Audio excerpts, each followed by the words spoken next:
एक ट्रेन आती है बॉम्बे से बड़ौदा। उसमें से एक आदमी बाहर आता है। वो आदमी कोई नॉर्मल आदमी नहीं था। वो था बड़ौदा के राजा सयाजी राव गायकवाड़ थर्ड का एक civil servant.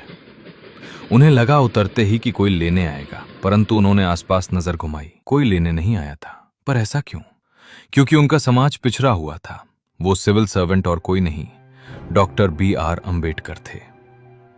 Doctor B.R. Ambedkar के बारे में तो आप सब जानते हो कि उन्होंने अपनी जिंदगी में कितना संघर्ष किया। जब वो 10वीं कक्षा में आए तो उनके एक अध्यापक थे, कृष्णाजी भाऊराव किर्लोस्कर। उन्होंने उस बच्चे भीमराव को एक छोटी सी पुस्तक भेंट की जो भगवान बुद्ध की जीवनी थी।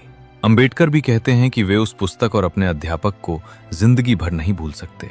फिर उनके अध्यापक उन्हें बड़ौदा के राजा सयाजी राव गायकवाड़ थर्ड से मिलवाने ले गए। ये वही राजा थे जिन्होंने डॉक्टर B.R. अम्बेडकर की हेल्प की और वजीफा दिलाया, जिससे वो विदेश जाकर अपनी शिक्षा पूरी कर पाए। अम्बेडकर ने कोलंबिया यूनिवर्सिटी न्यूयॉर्क से 1913-1916 में पढ़ाई की।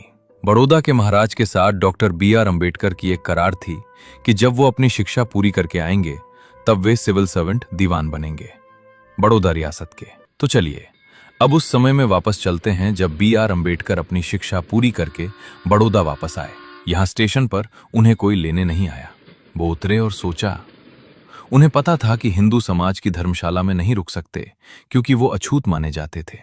काफी भटकने के बाद एक पारसी धर्म की धर्मशाला मिली, क्योंकि उन्हें पता था कि पारसी धर्म में जाति व्यवस्था नहीं थी। लेकिन दिक्कत ये थी कि वो पारसी नहीं थे। उस धर्मशाला के केयरटेकर ने उन्हें कहा, तुम यहाँ पर कोई पारसी नाम लिख दो, बाकी मैं सब मैनेज कर लूंगा, क्योंकि वो धर्मशाला काफी समय से खाली पड़ी थी।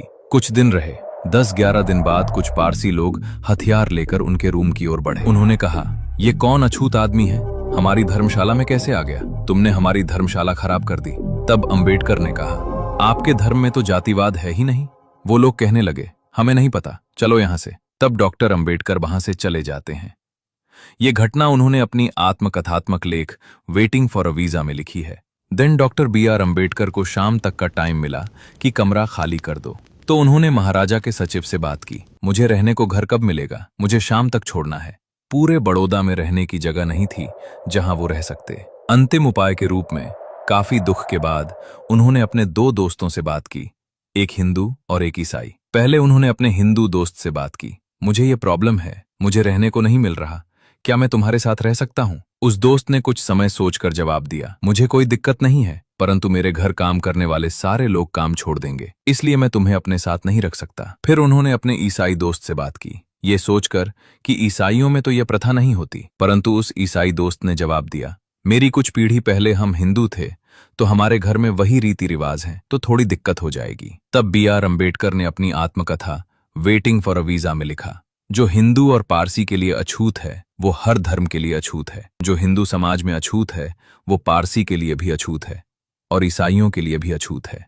एक बार वो नासिक से औरंगाबाद जा रहे थे निजी यात्रा पर अपने दोस्तों के साथ। रास्ते में दौलताबाद का किला पड़ा और वो लोग वहां पहुंचे। उन्होंने वहां हाथ मुंह धोया तो इतने में ही वहां कुछ मुस्लिम समाज के युवक हथियार लेकर आए। उनको किसी ने बता दिया था कि ये तो अछूत समुदाय से हैं, उनसे लड़ने लगे।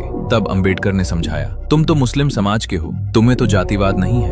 तब वो कहने लगे, हमें नहीं पता तुमने क्यों हमारा ये स्थान अपवित्र कर दिया है। फिर अम्बेडकर भी कहते हैं, तुम्हारा धर्म तो कहता है कि सब समान है, पर वो नहीं माने। तब अम्बेडकर को लगा यहाँ हिंसा हो सकती है, तो वो वहां से चले गए। तो डॉक्टर B.R. अम्बेडकर ने लिखा, जो हिंदू, पारसी और ईसाई के लिए अछूत है वो मुसलमानों के लिए भी अछूत है।